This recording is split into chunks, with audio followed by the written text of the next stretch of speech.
BK चौक का ये नज़ारा है, देख सकते हैं आप। काफ़ी बारिश और आंधी तूफान के साथ में ये ओले पड़ रहे हैं। बहुत ही ज़बरदस्त ये ओले पड़ रहे हैं और तूफान बारिश आ रही है। बीके चौक 1 नंबर मार्केट की तरफ ये रास्ता जा रहा है, देख सकते हैं।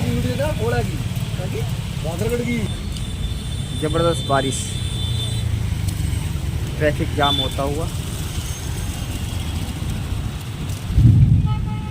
बिजली की गड़गड़ाहट और तेज़ बारिश, ओला ही ओला है, देख सकते हैं आप। मोटे मोटे ओले पड़ रहे हैं यहाँ पर।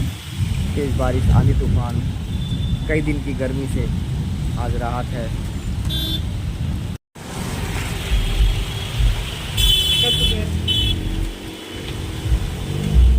भारी बारिश के साथ ही ओले पड़ रहे हैं। 1 नंबर मार्केट का ये नज़ारा है बीके चौक पर। ये पुलिस बूथ है, यहाँ से देख सकते हैं आप।